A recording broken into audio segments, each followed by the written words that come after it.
बिस्मिल्लाहिर्रहमानिर्रहीम 10th class. आज का हमारा टॉपिक है image location bye spherical mirror formula. Spherical mirror formula की मदद से हम इमेज की लोकेशन कैसे बता सकते हैं। How can we tell about the nature of image, whether image is real, imaginary, inverted और erect formed in a mirror. कि एक मिरर की मदद से जो इमेज बन रहा है हम ये कैसे बताएंगे कि वो इमेज रियल है, इमेजिनरी है, इन्वर्टेड है या इरेक्ट है। इसी तरह how can we tell about the size of the image compared with the size of the object, कि हम ये कैसे कंपेयर कर सकते हैं कि जो इमेज का साइज है वो ऑब्जेक्ट के साइज से कितना बड़ा या छोटा है। To answer these questions one method is graphical और रे डायग्राम। एक मेथड क्या है, ग्राफिकल या रे डायग्राम, जिसको हम कहते हैं कि रेस की मदद से हम बताएं कि इमेज इतना था तो उस ऑब्जेक्ट इतना था तो उसका जो इमेज है वो छोटा बना है या बड़ा बना है, इमेज रियल है या इमेजनरी है और इन्वर्टेड है या इरेक्ट है। ये सारी चीज़ें हम रे डायग्राम की मदद से ही बता तो सकते हैं, लेकिन इसके अलावा एक और मेथड भी है। We can also answer these questions by using a mathematical formula called the mirror formula defined as.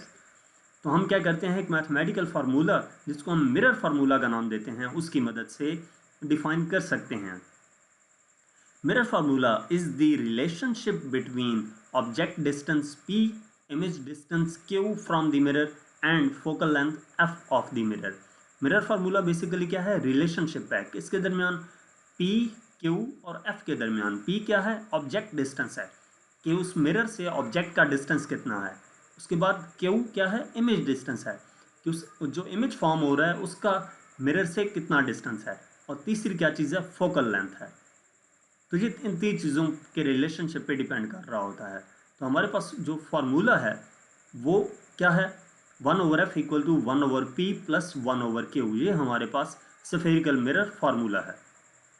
इसकी मदद से हम ऑब्जेक्ट की नेचर बता सकते हैं। Equation is the true for both concave and convex mirrors, however following sign conventions should be followed to apply this equation for solving problems related to mirrors.